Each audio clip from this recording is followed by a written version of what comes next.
Welcome back to Rules of Engagement. We're about to get started on a Masked Queen, Masked Ultras build that was submitted to me. But before we get started on that, I want to remind you guys not only to submit replays to me for next week's show at www.majorleaguegaming.com/replays, but also to go ahead and tweet me questions at ISAXF. We'll get those at the end of the show, so you can go ahead and tweet me questions. But let's talk about this this Masked Queen Nai display and the description of it that was sent to me.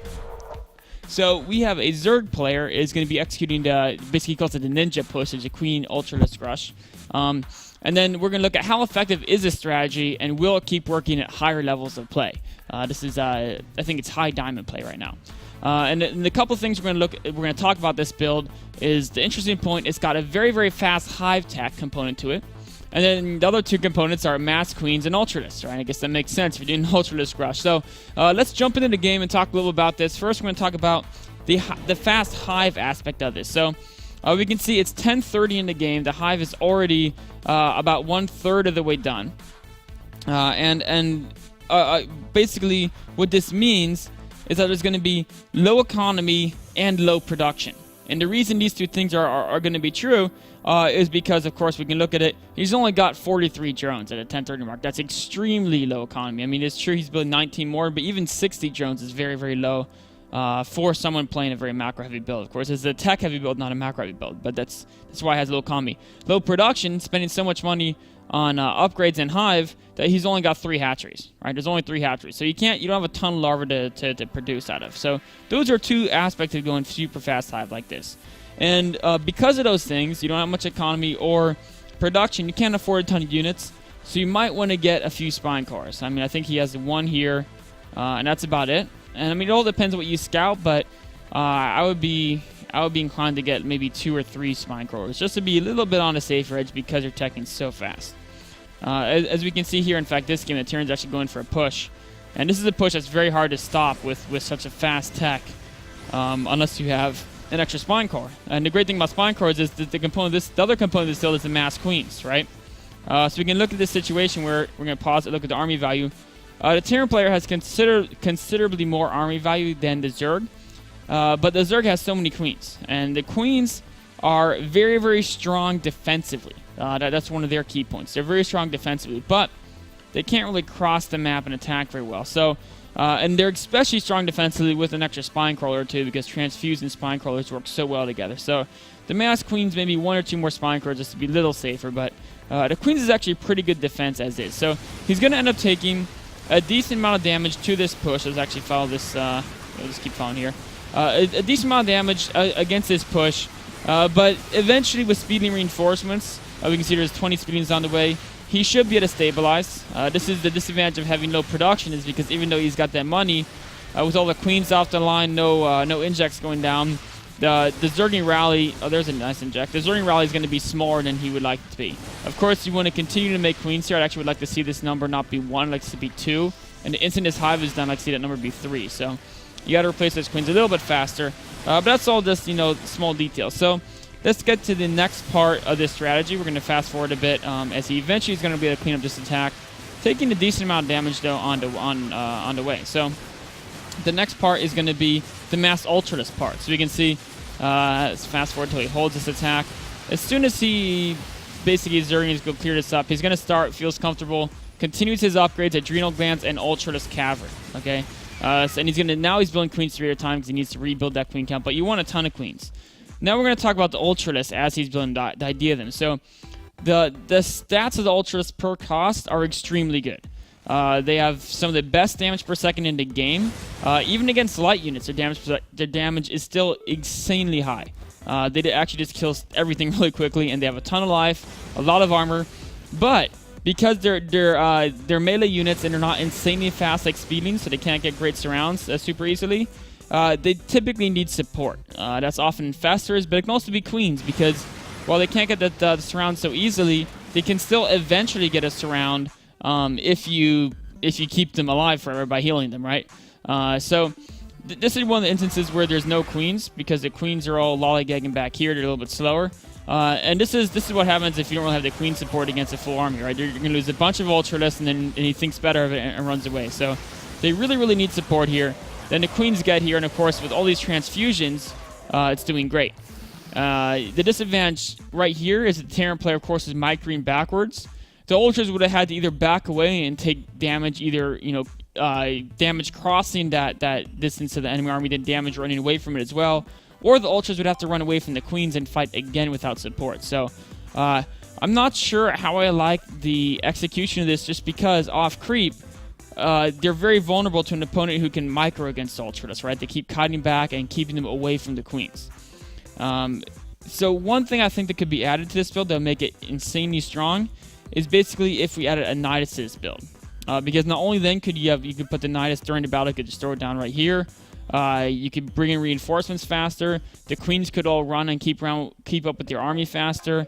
Even before when his Queens are back here, we just think of attacking. You could have started Nidus over in the corner. Something like that would have helped them cross the distance much, much, much more efficiently. And the money's not that big an investment at this point in the game. He could have started the Nidus at the 15-minute mark, and he'd be in very, very good position to continue it as this game goes on.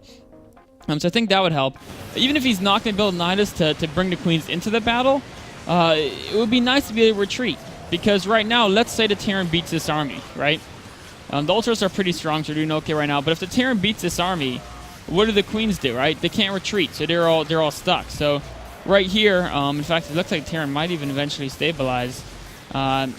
If he had a Nidus canal, he could just start building Nidus right here.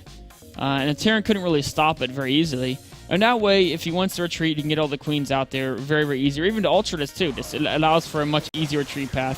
Overall, you're going to be saving a ton of money doing a move like that. So the one thing, of course, the other thing I might want to mention is, because he's so queen heavy, he's continuing to build more Queens.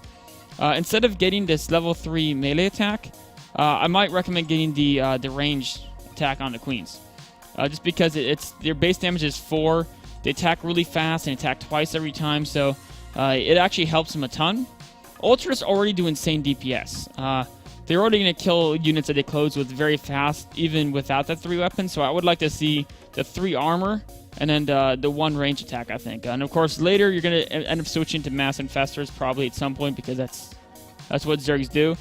So you're going to want to get those for the Infested Terrans as well.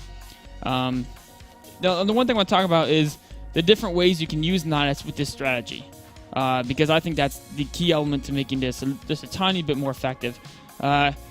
The Terran player, let's say they had a bigger army, you couldn't just walk over them, right? Because you might not always be able to do that. One thing you can do is you can make this army that's Queens actually very mobile, and you can do that by let me look at a couple positions you could put Niduses on. So let's say you're the Zerg player. We're going to use red for Zerg because red's a nice aggressive Zerg color. So your main base is back here, right? Where should you put that Nidus hometown, the Nidus worm, basically defense place?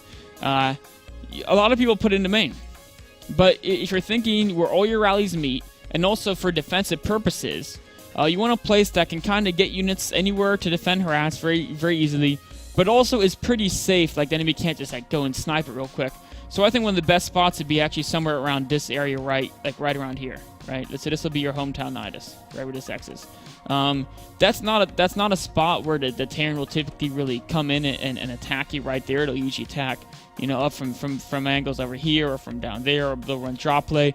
But the area kind of between your natural and third should usually be fairly safe. And then you want to be able to threaten this third base with an attack, right? So you want to be able to put a Nidus up here.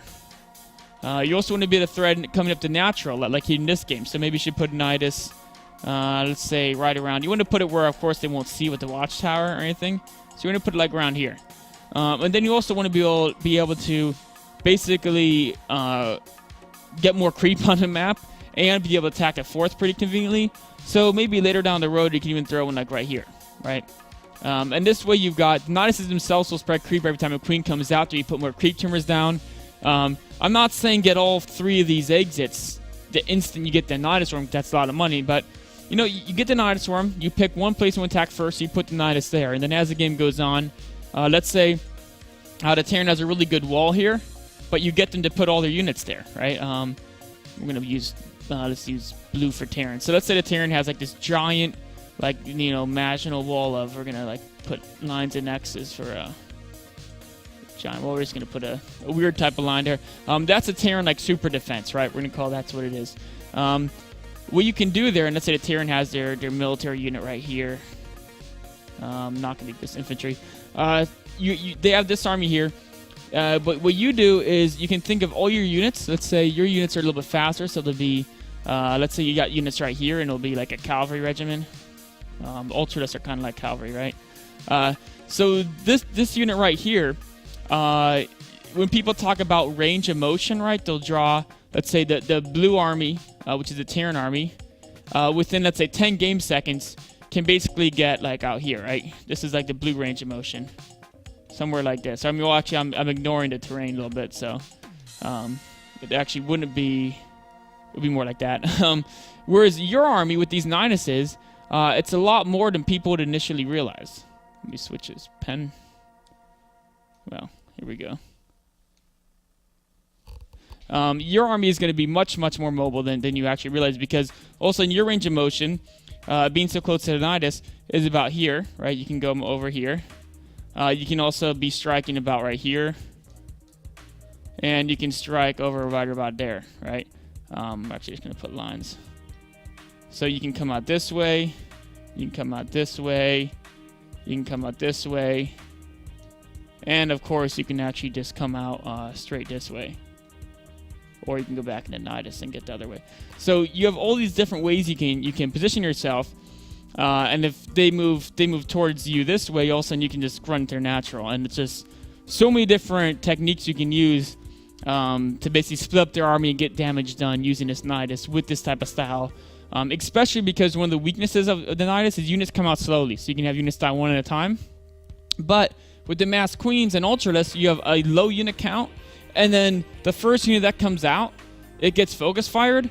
But it actually makes it easier for you to micro, because you know exactly what unit you have to transfuse. You just sit there spamming your little T button on that single unit that's being focus fired. It actually makes the micro easier on you a little bit, as long as you're fast enough to click the buttons, which can be a little bit of a tricky part. So I think this build could be really awesome, incorporating a little bit of mobility play in it. I just love mobility too, so that could be part of why I think that way. But anyway, I think that's about it for talking about this replay. Let's talk about basically recap exactly what's going on with this build. So it's a fast hive, so you're going to have low economy, low production, which means you got to be very, very efficient with your unit usage. And also it means you got to be a little bit scared about timing builds, because your economy is so thin you can't afford to continually produce units when you want to be teching up. The Masked Queens. I would like to see those used better with Nidus, but I think the idea behind Masked Queens is really cool. There's not too many weaknesses. I mean, tanks are the main weakness Queens have. The Terran can throw at them. But that's actually semi-compensated if you're good with transfuses, and of course Ultralists are actually pretty good against siege tanks. So the mass weakness of Ultralists, main weakness of Ultralists is Marauders and Thors. And Queens are actually not bad against either one of those. And then of course the Ultralists is really cool, right? They're big, they run around, and they make pretty cool birthday cakes. So that's the cool part about an Ultralisk. And that's about it for this replay. So we're going to take a quick break, and we're going to get on to our last game, which is going to be really fun.